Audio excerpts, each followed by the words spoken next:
มาถึงที่พักแล้วกำลังสิหุงข้าวจ้าจะแนวกินกระสือพ่อใหญ่เราไปซื้ออัน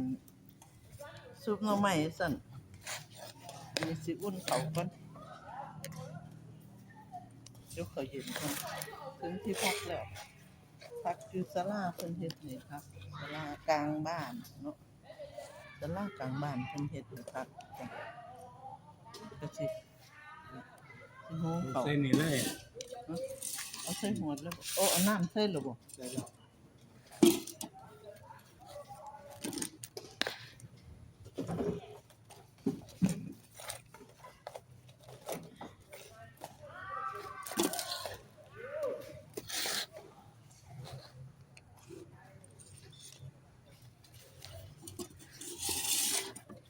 อุ่นเขาแล้วก็แม่นกินโลดบ่ยากเพราะว่าอั่นเพิ่นซื้อซุปหน่อไม้ซั่นซุปหน่อไม้มันเป็น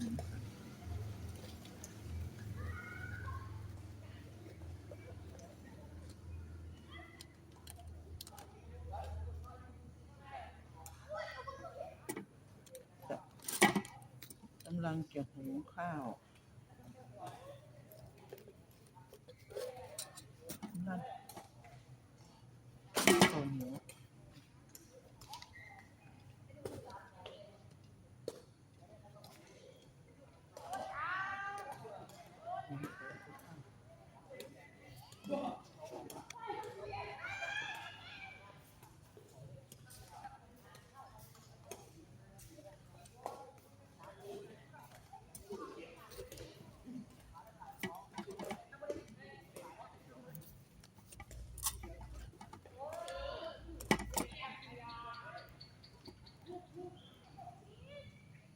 หุงข้าว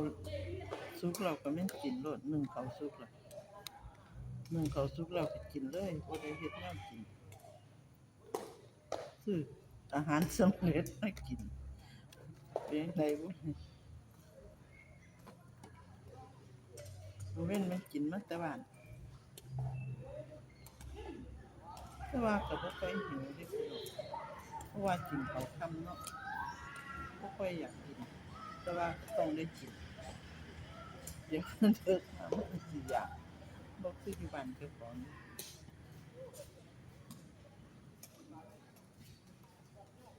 พ่อกาไฟเด้พ่อเอากาไฟมาแหน่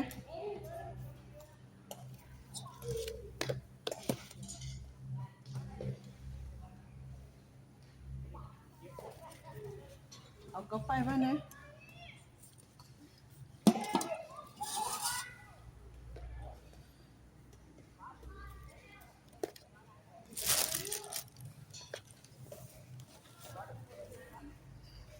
อาหารการกินเบิ่งดูซื้อผัก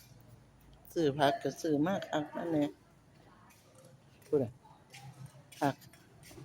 ซุปหน่อไม้ถุงหนึ่ง